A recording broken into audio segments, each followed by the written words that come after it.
Welcome back. This week we're going to be doing some projects with rebinding of a book. This is my next cozy dragon fantasy, A Dance of the Scales. It is book 2 in the Dragon's Volunteer series. However, this series is a standalone series, and you can read the books in any particular order. This particular book releases on the 4th of November and follows Ross Rose, who is a dragon doctor, or doctor to dragons, since not a lot of dragons have opposable thumbs, and he goes on various adventures during his time as a dragon doctor. So I got this proof copy in the post, as one does when they're checking the lines of the cover and everything, and I do like a proof copy, but as you can see, there is a bit on the spine that kind of bled over, which I fixed and whatnot. It's not a huge deal, but it was enough to bother me, and if it bothered me, then it would probably bother other people, and so I fixed it. The interior, however, was perfect, just as I expected. It was only the cover that needed some updating, which is great. Always good to see. Most of the things that I hate about proof copies, though, is that stupid line right in the middle that says "not for sale." I can't really display that on my bookshelf, so I'm gonna rebind the entire book.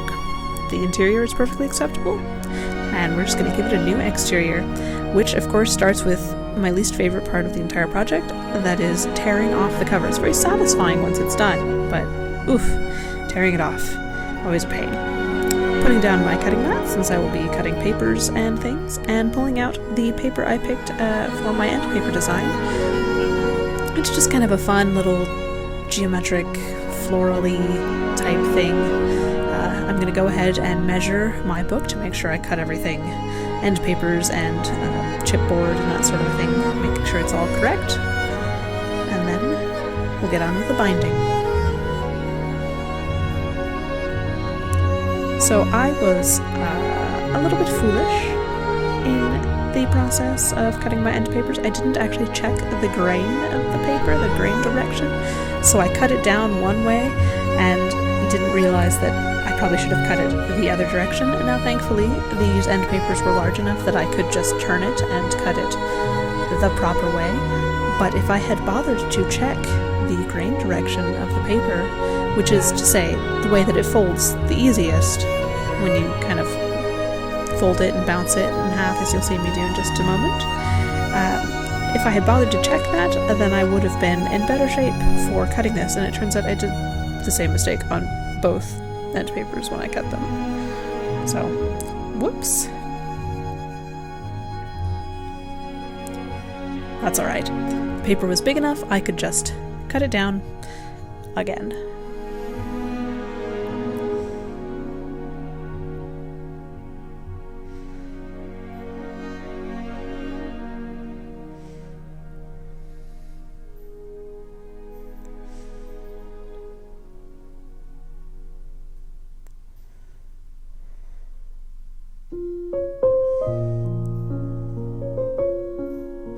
Getting my head in the shot to make sure that I am cutting it exactly to size.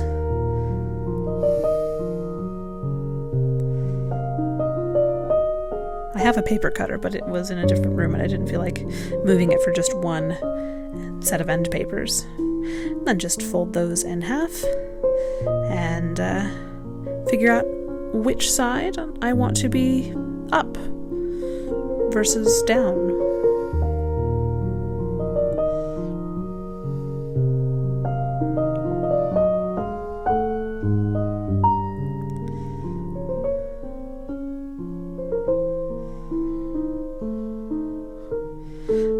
In previous projects, I have glued the end papers on backwards, so I was making sure to write "do not glue" on the appropriate side so that I could do it properly. And then I just pulled out some waste paper from an old sewing magazine so I could glue everything tidily, because I am the sort of crafter that likes to have things done tidily.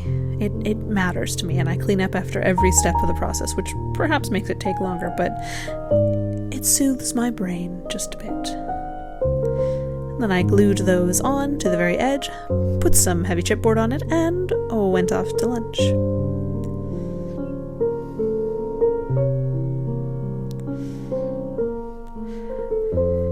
Now it's time to cut the chipboard down to size, spine, front, and back cover. So again, we're just going to measure everything and cut it down.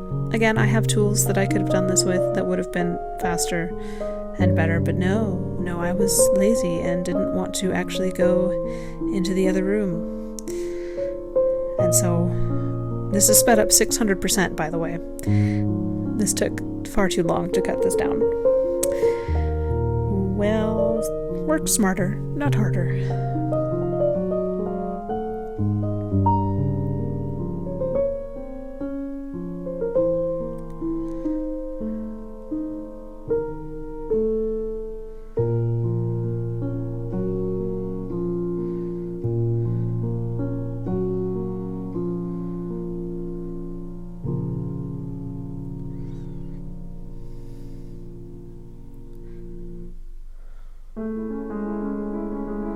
I went to cut the chipboard in the direction of the height of the book and discovered that it was only larger than the size I needed by about a millimeter, and since I wasn't going to bother cutting a single millimeter off of this chipboard, I just decided, you know what, it's good enough.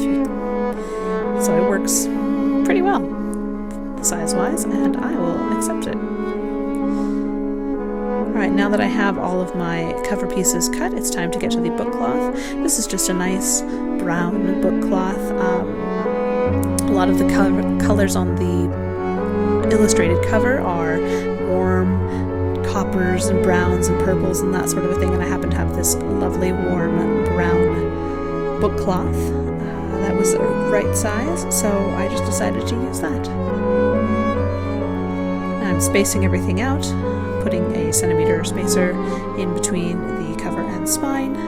It's actually shy of a centimeter by about a millimeter, but it is close enough. And here is me remembering that, oh yes, I should use waste paper for this.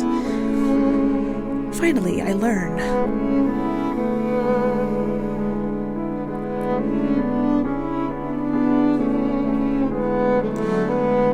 Now, when I was putting this down, I should have turned it over and squished it down instead of just relying on squishing it from one side. There ends up being a teeny tiny pocket of extra space around the spine when I pull it out of the press. But it's close enough, it's good enough, and it will not be falling apart anytime soon.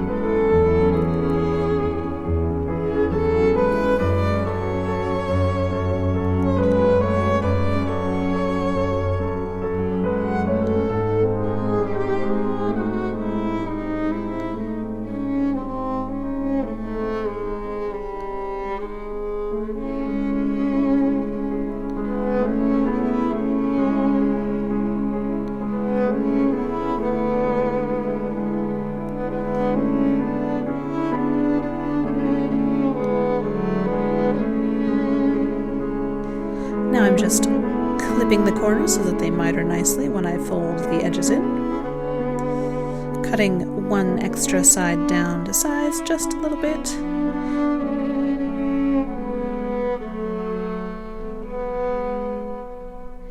And it's time to glue the edges to the chipboard.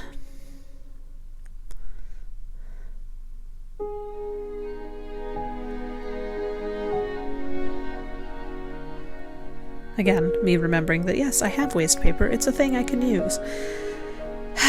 I will remember this properly at some point.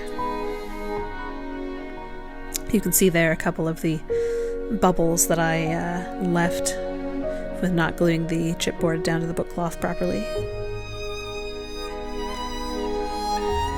I can smooth out some of them, it works reasonably well, but there's a bit on the spine that didn't get quite glued down properly.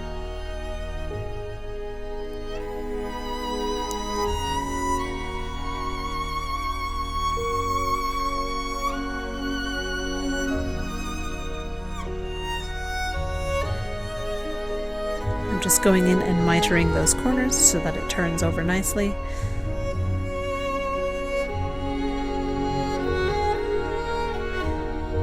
Making sure everything is sealed down with my bone folder.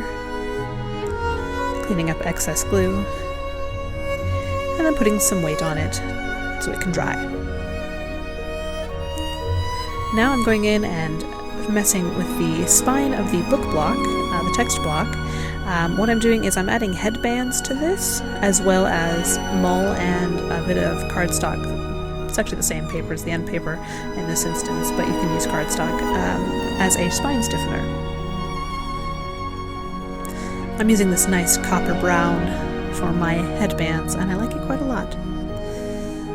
It works very nicely with the warm tones of this book.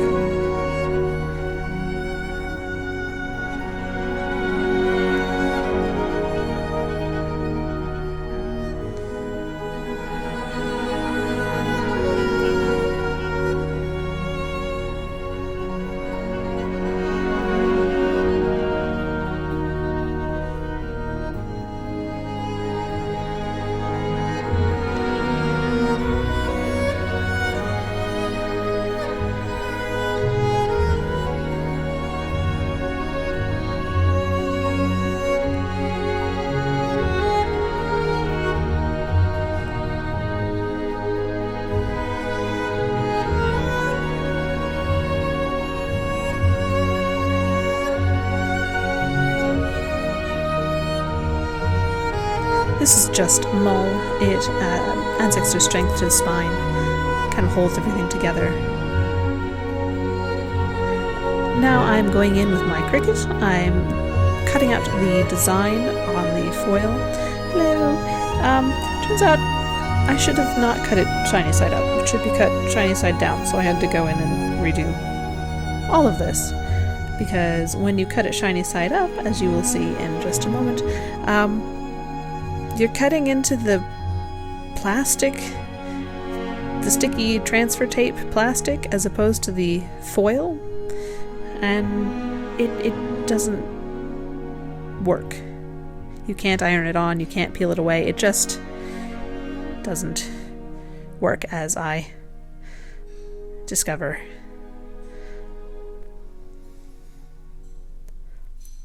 Here's me doing it properly. Yeah. It's been a while since I've done this. I remember the major things, the tiny details sometimes take an extra moment or two. Or in this case, redoing the weeding on the cutting on the foil. So now it cuts really nicely and it comes out so smoothly. Yep, do it right the first time. Maybe.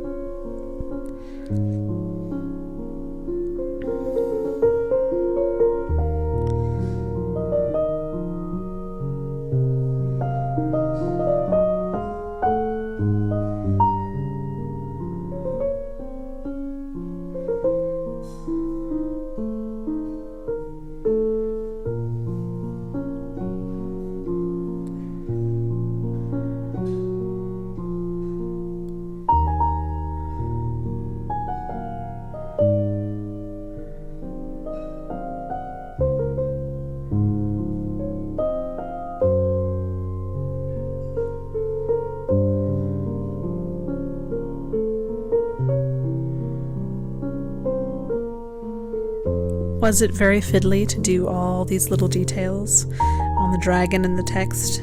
Yes. Was it worth it? Also yes.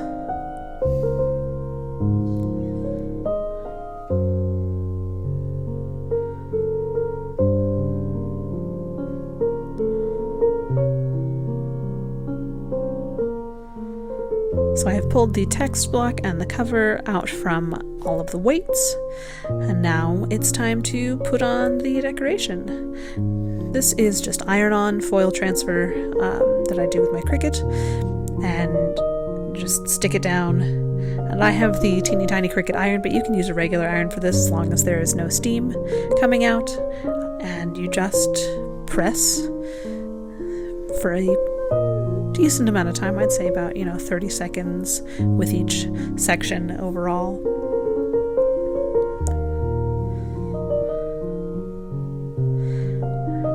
the very satisfying part of peeling off the plastic. And it sticks down so nicely, and it's so shiny.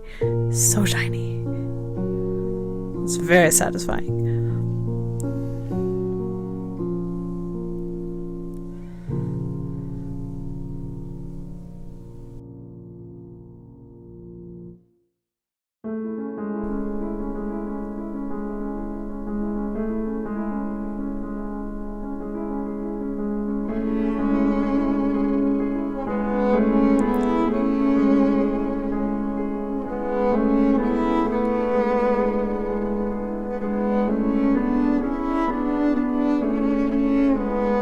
Look how shiny it is.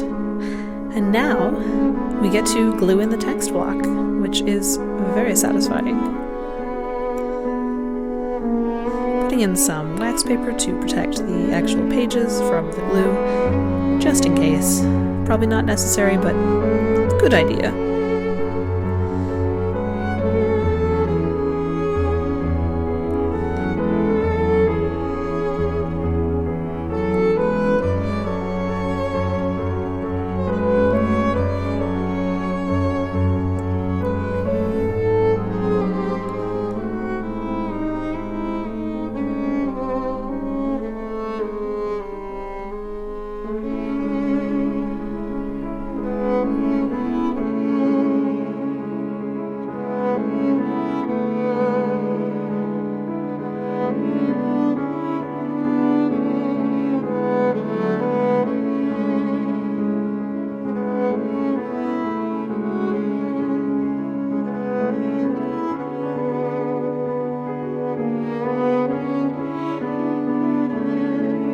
Now I'm just sticking it into the book press. One day I intend to get one of those fancy cast iron 900-pound chunky boys.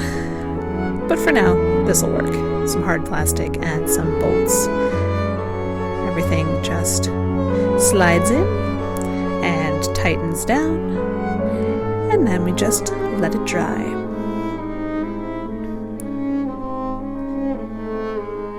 Once that is dry, we can have a look at the final result.